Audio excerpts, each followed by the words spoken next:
वृत्तांत बघणार आहोत। 16 आमदार अपात्रते प्रकरणामध्ये आता विधानसभा अध्यक्षांनी वेगवान हालचाली सुरू केलेल्या आहेत। शिंदेंच्या शिवसेनेच्या 40 आणि ठाकरेंच्या 14 आमदारांना नोटीस पाठवण्यात आल्या आहेत। पण आमदारांनी 7 दिवसात लेखी उत्तर दिलं नाही, तर त्यासाठीही विधानसभा अध्यक्षांचा पुढचा प्लॅन तयार आहे। आपण त्याआधीच आता दोन्ही पक्षांच्या वतीने वेगवेगळ्या प्रतिक्रिया उमटायला सुरुवात झालेली आहे। 16 आमदारांचा निर्णय लवकरच लागणार।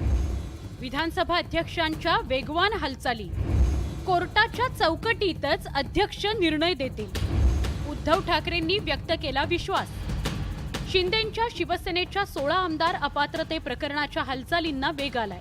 निवडणूक आयोगाने दिलेल्या शिवसेनेच्या घटनेनुसार कारवाई करत आता विधानसभा अध्यक्ष राहुल नार्वेकरांनी शिंदेंच्या शिवसेनेच्या 40 आणि ठाकरे गटाच्या 14 आमदारांना नोटीस जारी करायला सुरुवात केली आहे। या सगळ्या आमदारांना पुढच्या 7 दिवसांमध्ये आपलं म्हणणं मांडावं असं सांगितलं गेलंय।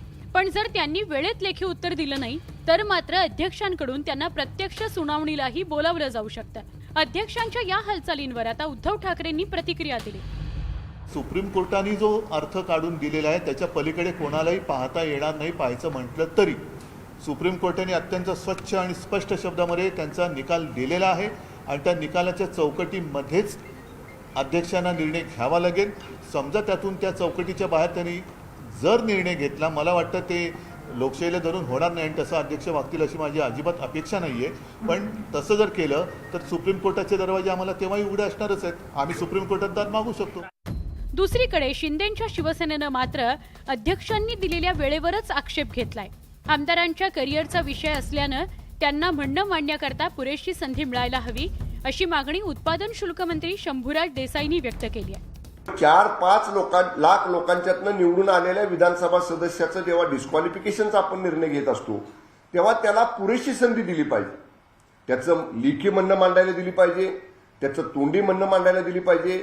माननीय वकिलांच्या मार्फत युक्तिवाद करायची सुद्धा पुरेशी संधी मिळाली पाहिजे, कारण त्याच्या करिअरचा विषय आहे। जवळपास 2 महिने पूर्ण होत असताना आता अध्यक्षांनी आमदार अपात्रते प्रकरणात कारवाई सुरू केली आहे। दोन्ही पक्षांकडून निर्णयाआधीच वेगवेगळी विधानं केली जात असली तरी अध्यक्ष या प्रकरणात नेमका काय निर्णय घेतात, शिंदेंसोबतच्या 16 आमदारांचं नेमकं काय होतं, याकडे संपूर्ण महाराष्ट्राचं लक्ष लागलेलं आहे। Bureau report, news 18 Lokmat.